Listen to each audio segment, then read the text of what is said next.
स्वागत है आप सभी का दी आयुर्वेदिक स्टूडेंट में और बीएमएस लर्निंग पार्टनर। आज हम पढ़ने स्वागत है आप सभी का दी आयुर्वेदिक स्टूडेंट में और बीएमएस लर्निंग पार्टनर। जैसा कि आपको पता है, हमारी शालाक्य तंत्र की एनसीआईएसएम बेस्ड सीरीज चल रही है, जिसमें हमने वार्तमगत रोग पढ़ रहे थे अभी, जिसमें हमने अपने जो वार्तमगत रोग एक है हमारा सिलेबस के अनुसार, उसमें हमने अंजनामिका को कवर कर लिया था और बेसिक वार्तमगत रोगों के बारे में जान लिया था कि ये क्या होते हैं, इनकी संख्या कितनी है। ठीक है, वार्तमगत यानी कि जो आईलिड की डिसीजेस हैं, डिसीजेज रिलेटेड टू आईलिड, उसके बारे में हम उसमें पढ़ते हैं। अगर आपने नहीं देखा है तो उसको देखिए, तभी आगे बढ़िए आप। ठीक है, आज हम पढ़ने वाले हैं दो चीज़ें, दैट इज उत्संगनी और लगन। उसका मॉडर्न कोरिलेशन दैट इज अपना चैलेजियन है, उसको भी हम कवर करने की कोशिश करेंगे। यार देखिए यार, जब अपनों ने पढ़ा था अंजनामिका, तो हमने उसमें क्या देखा था? उसमें हमने देखा था कैसी ताम्र वर्ण की एक पीड़िका होती है और उसमें क्या है, वो कैसी अपनी कांडू युक्त होती है और उसमें क्या देखने को मिलता है, उसमें तोद होती है, वेदना होती है, ये सब समस्याएं देखने को मिल रही थी। ठीक है, अब यहाँ पे उत्संगनी क्या है? उत्संगनी और क्या था उसमें, वो कैसी थी? वो अपनी रक्तसाध्य व्याधि थी, है ना। रक्तसाध्य व्याधि के साथ साथ उसमें कौन सी, स्वेदन के बाद भेदन करने के बारे में बताया गया था आचार्य सुश्रुत ने। अब यार देखो, उत्संगनी के बारे में आचार्य ने क्या बताया उसको भी देख लेते हैं। देखो, सबसे पहले तो जान लो कि ये कैसी है, त्रिदोष साध्य व्याधि है और इसमें आचार्य सुश्रुत ने लेखन चिकित्सा का वर्णन किया है कि ये किससे साध्य होगी, लेखन चिकित्सा के द्वारा। अब इसमें क्या है, ये देखो, अव्यांतरमुखी वाहो उत्संगे अथो वात्मनस्य या विज्ञयो उत्संगनी नाम तद पीड़िका अचिति अचिता। ठीक है, तो ये इसका श्लोक हो गया। इसमें सबसे पहला लिखा है अव्यांतरमुखी, यानी कि इसका जो पीड़िका का मुख होगा वो किस तरफ होगा, आई के अंदर की तरफ देखने को मिलेगा, लेकिन इसका जो कैसे बाहर की तरफ ये उभरी हुई आपको दिखाई देगी।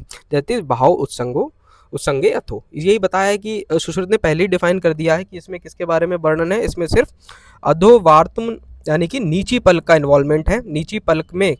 नीची पलक के कौन से हिस्से में, जहाँ एक गड्ढा या गोद जैसा हिस्सा होता है, अब चाहे उसे आप दैट इज अपना मीडियल कैंथस मान लो या लेटरल कैंथस मान लो, उस एरिया में आपको बेसिकली ये देखने को मिलेगी। और ये कैसी पीड़िका होगी, इसका मुख कैसे होगा, अंदर की ओर होता है, लेकिन वह बाहर की ओर उभरी हुई दिखाई देती है और चारों ओर कोई छोटी छोटी पीड़िकाओं से घिरी होती है, यानी कि इसके आपको चारों ओर छोटी छोटी और पीड़िकाएं भी दिखाई देंगी। ठीक है, तो जो ऐसी पीड़िकाएं होती हैं, ऐसी विशेष प्रकार की जो पीड़िका है, उसको ही क्या, उत्संगनी की संज्ञा दी गई है। समझ गए? तो ये बेसिक इसका मतलब है। देखो, बस ये डिफरेंस रखना कि अंजनामिका क्या है। अंजनामिका का हमने मॉडर्न कोरिलेशन पढ़ा था, दैट इज हॉर्डियोलम। हॉर्डियोलम में हमने एक्सटर्नल और इंटरनल हॉर्डियोलम पढ़ा था। तो आप इसको इंटरनल हॉर्डियोलम के साथ कवर मतलब कोरिलेट कर सकते हैं, क्योंकि इंटरनल हॉर्डियोलम में हमने क्या देखा था कि उसका जो एप्सिस फॉर्मेशन है, उसका जो पॉइंट किसकी तरफ होता है, पॉइंट टुवार्ड द स्क्लेरा होता है, और वो भी बेसिकली ज़्यादातर आपको लोअर आईलिड में देखने को मिलती है। ठीक है, जैसे कि मैं आपको अगर उसका इमेज दिखाऊं, तो ये जो है, ये हॉर्डियोलम कैसा है, अपना इंटरनल हॉर्डियोलम है। इसमें भी आपको नीचे सूजन देखने को मिलेगी। ठीक है, अब बात इतनी तो क्लियर हो गई, कुछ नहीं इसके बारे में ध्यान रखना। उत्संगनी क्या है, अपना त्रिदोष साध्य व्याधि है, इसमें लेखन चिकित्सा की जाती है। ये आचार्य चरक ने बताया कि नीचे वाली पलक जो, जहाँ पे बेसिकली कैसा है, गड्ढा या गोद जैसा हिस्सा होता है, वहाँ पे ये पीड़िका उत्पन्न होती है और इसकी करेक्टरिस्टिक के बारे में भी बताया है। ठीक है, अब चिकित्सा देखते हैं। चिकित्सा में सुश्रुत ने कहा ये कैसी है, लेखन साध्य व्याधि है। ठीक है, यानी कि इसमें क्या क्या करना है, देखो, सबसे पहले आचार्य ने बताया है कि क्या है, भेदन तो करना पड़ेगा भाई, क्योंकि जो अपनी पीड़िका है उसमें क्या कोई एप्सिस का फॉर्मेशन हो रहा है, कुछ भी हो रहा है, तो एप्सिस में क्या भेदन करेंगे, भेदन के बाद उसका पीड़न, यानी कि फिर उसमें जो भी चीज़ें अवेलेबल हैं, जैसे एप्सिस है, जैसे पुए है, जो अपना उसको ड्रेनेज कर लेंगे, बाहर निकाल लेंगे, जैसे भेदन पीड़न, उसका लेखन करेंगे। अब क्या हुआ, भेदन कर लिया, पीड़न कर लिया, तो ऐसा हो सकता है कि आई से दोबारा से अपन क्या हो, आगे खून वून भी निकलता रहेगा। ठीक है, तो पूर्ण रूप से उसका लेखन कर देंगे, दैट इज उसका पूरा स्क्रैपिंग कर देंगे उसके ऊपर से, यानी कि उसे स्क्रैप कर देंगे। ठीक है, उसके बाद क्या करना है, उसका प्रतिसारण करना है। प्रतिसारण यानी इन द सेंस रविंग करनी है, किन चीज़ों की, ये अपनी औषधियों के बारे में बताया, कौन कौन सी, तगर, एला, सैंधव और मनशिला, मधु, इनका एक मिश्रण बनाना है और इन्हीं मिश्रण का क्या करना है, मिलाकर उसका प्रतिसारण उस पर रब कर देना। रब करने के बाद क्या, उसे धोना भी पड़ेगा। धोने के लिए कौन कौन सा, दैट इज परिषेक करना है। उसका परिषेक से किया जाएगा, हरिद्रा, मधुक, पोटल और लोध्रा, इनको मधु में मिलाकर इसका परिषेक किया जाता है। तो चिकित्सा बहुत सिंपल है, क्या करना, भेदन करना, पीड़न करना, लेखन करना, प्रतिसारण के लिए तो तगर, एला, सैंधव, लवण, इनका मिश्रण बना के उसका प्रतिसारण करना है। प्रतिसारण के बाद बताया गया है कि उसका क्या करना है, हमें परिषेक भी करना है, किनके साथ, हरिद्रा, मधुक, पोटल और लोध्र के साथ। ठीक है, तो ये अपना था उत्संगनी के बारे में। अब आते हैं अपना लगड़, दैट इज चैलाजियन। चैलाजियन क्या है देख लो भैया, अपना लगड़ क्या है, कफज साध्य व्याधि है, इसमें भेदन चिकित्सा का वर्णन किया गया है। ठीक है, ये कैसी है, अपाकम कठिनम स्थूलो ग्रंथि वार्तम भवो आरुजा साकंडू पिच्छल कोल प्रमाणो लगस्तु सा। ठीक है, इसमें क्या यार देखो, सबसे पहला वर्ड है आपाकम, यानी कि इसमें जो पीड़िका होगी वो पकेगी नहीं। सही, ठीक, इस बात से आप डिफरेंशिएट कर सकते हैं अपना जो अंजनामिका और उत्संगनी से, यहीं से इसका डिफरेंशिएशन शुरू हो जाता है। ठीक है, तो इसको मॉडर्न में हम किसके साथ, चैलाजियन के साथ कोरिलेट कर रहे हैं। तो क्या है, भारत प्रदेश में एक ऐसी पीड़िका डेवलप होगी जो कैसी होगी, कोल प्रमाण की होगी। कोल प्रमाण की क्या है भाई, एक ग्रंथि होती है, इसको हम पीड़िका नहीं बोलेंगे, इसको क्या बोलेंगे भाई, एक तरह से ग्रंथि बोलेंगे।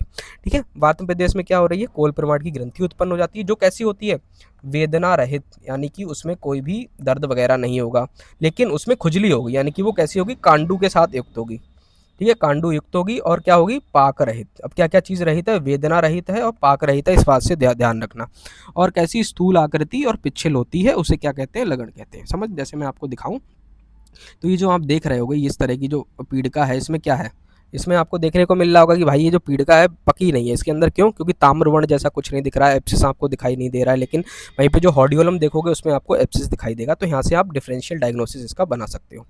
ठीक है, तो इतनी बात क्लियर हो गई। अपनी जो लगन है वो कैसा रहेगा, कैसी होगी, एक ऐसी कैसी कोल प्रमाण की ग्रंथि होती है जो वेदना रहित, पाक रहित, लेकिन कांडू युक्त, स्थूल आकृति और पिच्छल होती है, उसे क्या बोलते हैं, लगन कहते हैं। इसमें कौन सी चिकित्सा करनी है, भेदन कर्म किया जाता है। भेदन कर्म कैसे होगा, सबसे पहले उसमें इंसीजन लगाओगे। अब यार जो ग्रंथि हो गई उसे इंसीजन लगा के कर दिया, उसके बाद क्या करना है, अब उसमें से खून वगैरह निकलेगा तो उसे रोकने के लिए क्या करेंगे, हम उसका प्रतिसारण, जैसे कुछ औषधियों का अप्लाई करेंगे। कौन कौन सी है औषधियों का मिश्रण इसमें उपयोग होता है, गोरोचना, यवक्षार, नील थुत, पिपली और मधु, इनका क्या लेना है, एक मिश्रण लेना है, मिश्रण लेके उसका प्रतिसारण कर देना है वेदन वाली एरिया का। या विकल्प के तौर पे प्रत्येक द्रव्य को क्या करते हैं, अलग अलग का चूर्ण लेकर भी इसका एप्लीकेशन किया जाता है। यानी कि या तो आप इसमें से सबको ले लो, सबका लेके क्या एक मिश्रण बनाओ और फिर अप्लाई कर दो, या किसी अगर कोई एक चीज़ भी अवेलेबल है तो किसी एक विकल्प के तौर पर उस द्रव्य से भी आप इसका प्रतिसारण कर सकते हैं। अगर लगन में ग्रंथि बड़ी है तो क्या करना है, भेदन कर्म के बाद आपको अग्निकर्म करने की सलाह दी जाती है। समझ गए, तो इस बहुत ही सिंपल है इसकी चिकित्सा, क्या भेदन करना है, प्रतिसारण करना है, कोई सी भी एक औषधि याद कर लेना, चाहे यवक्षार, पिपली, मधु, इन सबसे या प्रत्येक अलग अलग द्रव्य से प्रतिसारण करना है। और बहुत बड़ी अगर ग्रंथि है उस एरिया में तो क्या करना है, भेदन के बाद अग्निकर्म करने के बारे में बताया गया है। अब अपना देख लेते हैं इसका क्या मॉडर्न कोरिलेशन, दैट इज चैलाजियन। यार चैलाजियन देखो, सबसे पहले तो आपको डिफरेंशिएट करना आना चाहिए, दैट इज डिफरेंशियल, कि हमने जो हॉडियोलम पढ़ा था वो उसमें और उसमें क्या था। देखो यार, हॉडियोलम क्या था अपना, सुपुरेटिव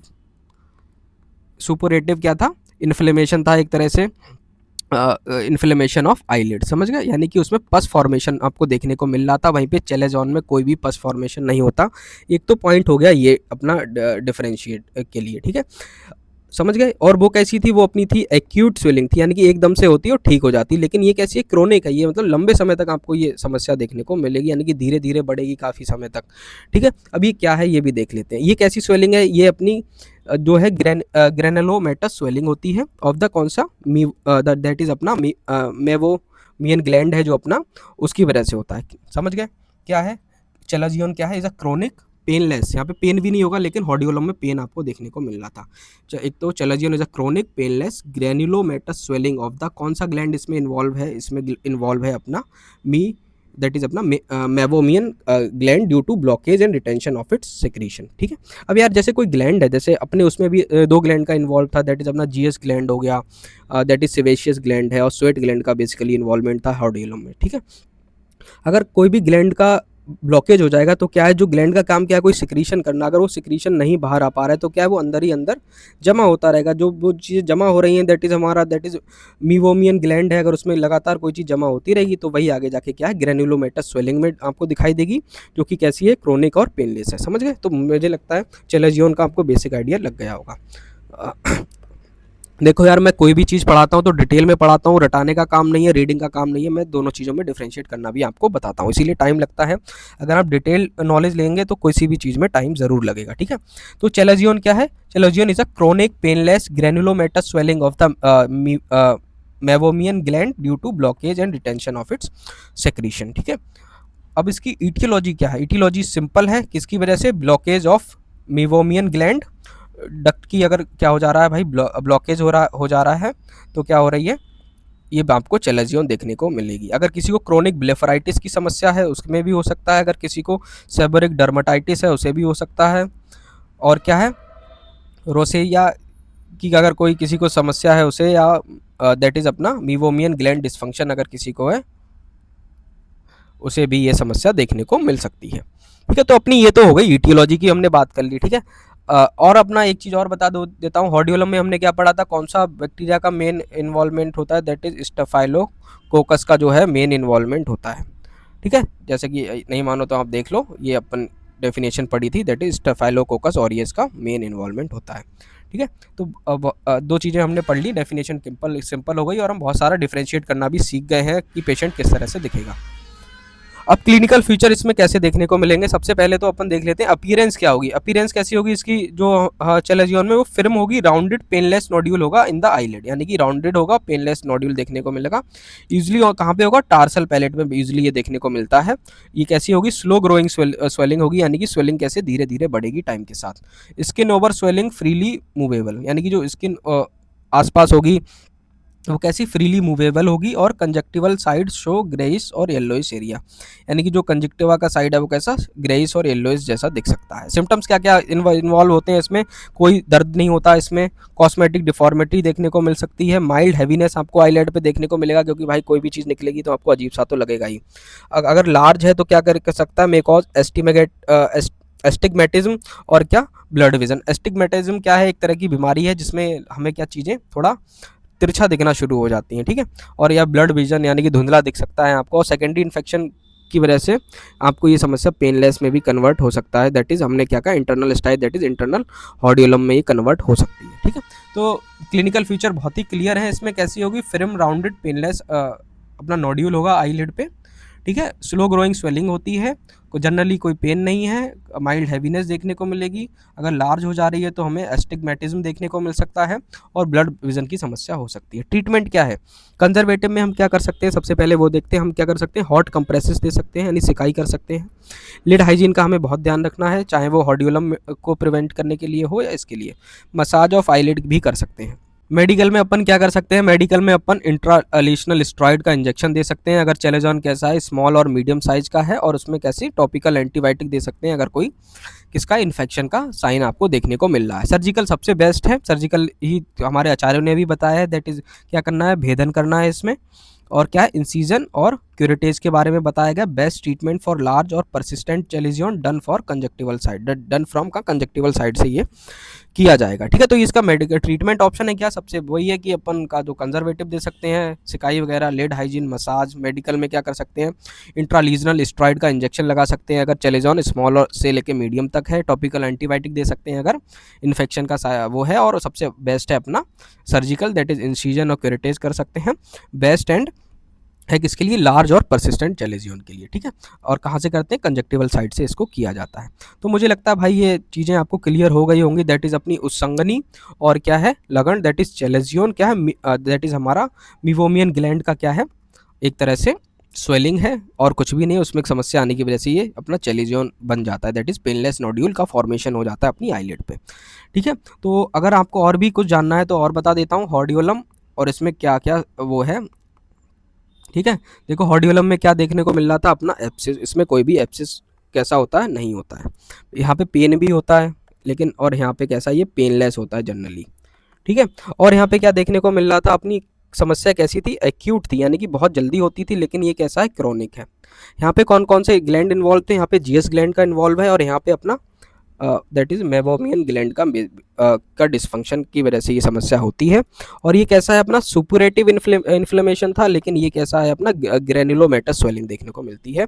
तो ये अपने कुछ डिफरेंशियल डायग्नोसिस के पॉइंट है, दैट इज़ हॉर्डियोलम और चेलेजियन के बीच। ठीक है, तो मिलते हैं अपन नेक्स्ट लेक्चर में, जिसमें हम क्या पढ़ने वाले हैं, पश्चिम कोप को पढ़ेंगे। ठीक है, और उसका क्या क्या दैट इज़ मॉडर्न कोरिलेशन अपना ट्रैकियासिस और एंट्रोपियन के बारे में जानेंगे। ठीक है, मिलते हैं नेक्स्ट लेक्चर में डिटेल्ड स्टडी के साथ।